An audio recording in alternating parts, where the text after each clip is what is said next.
Ang lalawigan ng Isabela ay matatagpuan sa hilagang bahagi ng Luzon. Ito ay nahati sa 34 na bayan at 3 lungsod. Ang probinsya ng Isabela ay nahango sa maharlikang Espanya na nagngangalang Reina Isabela. Ang Isabela ay pangalawa sa pinakamalaking lalawigan ng Pilipinas.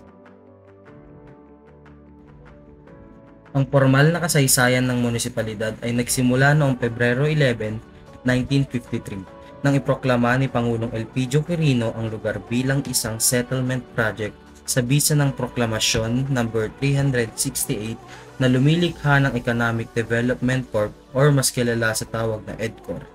Sa ilalim ng kontrol at pangangasiwa ng Armed Forces of the Philippines or mas kilala sa tawag na AFP, ipinag-uutos nito na magreserba ng humigit kumulang 8,920 hektarya ng hindi pa nagagamit na kagubatan sa lalawigan ng Isabela, partikular na sa loob ng territorial na jurisdiction ng mga munisipalidad ng Angadanan at Tiague. Bago ang proklamasyon, ang lugar ay pinananahanan ng mga itas na gumagala sa kagubatan na tinatahak ang mga sapa at ilog. Ang malawak at mayamang-yamang kagubatan nito ay nag-akit sa mga konsesyonaryo ng pagtutroso na namuhunan sa mga negosyong pagtutroso. Dahil dito, ginawa ang mga kalsada sa maraming bahagi ng napakareserbang lugar para madaling mapuntahan ang mga produktong kagubatan papunta at pabalik sa palengke sa bayan ng Angadanan at Alicia, kung saan matatagpuan ang mga industrial sawmills. Malaking pag-unlad na ito ay nagbigay daan para sa ibang mga tao na lumipat at magsaka ng potensyal na lupang pang-agrikultura sa lugar. Sinasaalang-alang ang potensyal na paglago ng ekonomiya at sa pamamagitan ng pinag-isang pagsisikap ng mga tao, ang nasabing lugar ay ginawang isang bagong barangay na pinangalanang Barangay Peredo, EDCOR, bilang parangay kay Coronel Wilfredo Peredo, commanding officer ng AFP sa lugar.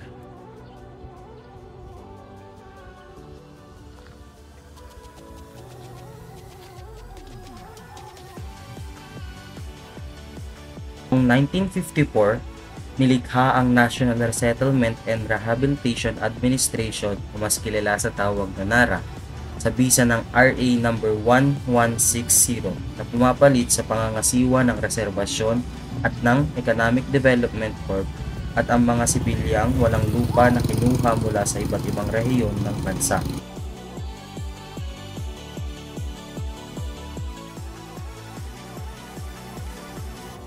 Noong Hunyo 30, 1967, sa bisa ng memorandum na nilagdaan ng National Defense and Land Authority, ang administrasyon ng reserbasyon kasama ang Barangay Peredo EDCOR ay inilipat sa Land Authority at mula noon, ang buong lugar, NARA and EDCOR Farm ay kilala bilang Isabela Resettlement Projects.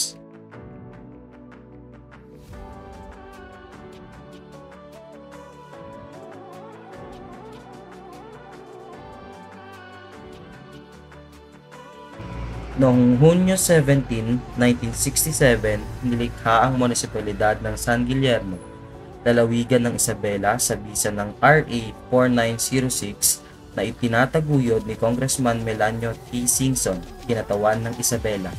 Pinangalanan ang San Guillermo bilang parangal sa yumaong si Eugenio S. Guillermo na noon ay alkalde ng Angadanan, Isabela.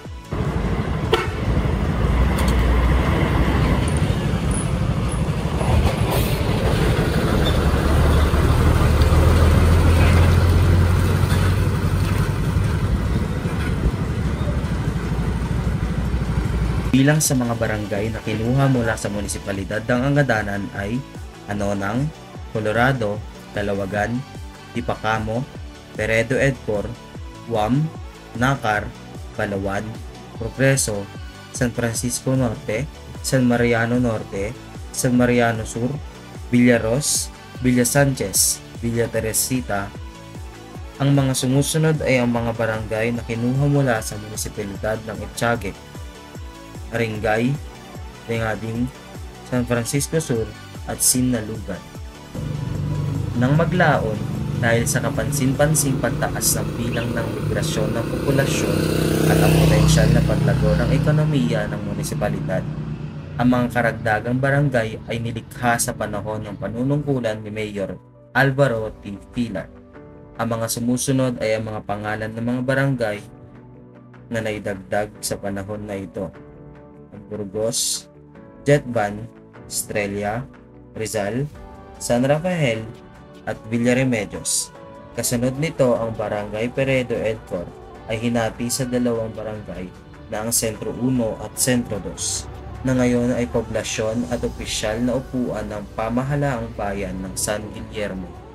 Pinagsama-sama ng pamahalaan ang pambansa at lokal ang kanilang mga pagsisikap sa pag-unlad ng ekonomiya sa lugar sa pamamagitan ng pagbibigay ng mahalagang proyekto sa infrastruktura at paghahatid ng mga pangunahing serbisyo sa mga nasasakupan nito. Ngayon, ang bayan ng San Guillermo ay ikinategorya bilang 4th income class municipality na may 26 na mga umuunlad na barangay. Ang pananaw at pagtitiwala nito ay para sa mas pinagbuting kalidad ng buhay sa mga nasasakupan nito at ginagawa silang mas epektibo at dinamikong mga katuwang sa pampulitikang pamamahala at sosyo-ekonomikong pag-unlad sa bansa sa kabuuan.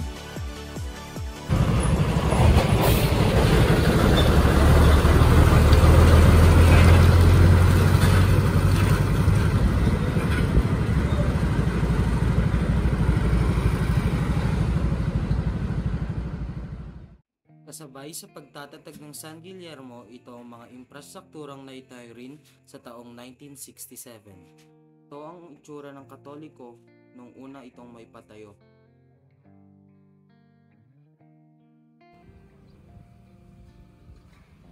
At sa paglipas ng panahon, ito ay naipaayos at napaganda sa tulong na rin ng mga mamamayan ng San Guillermo.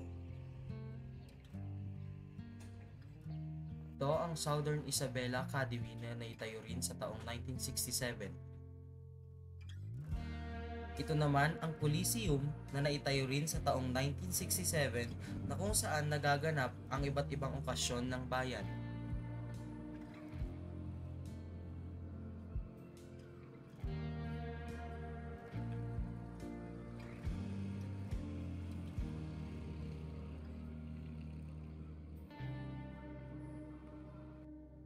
Sa bayan ng San Guillermo ay ipinagdiriwang ang Kasabaan Festival dahil na rin sa yaman at dami ng sagingan dito.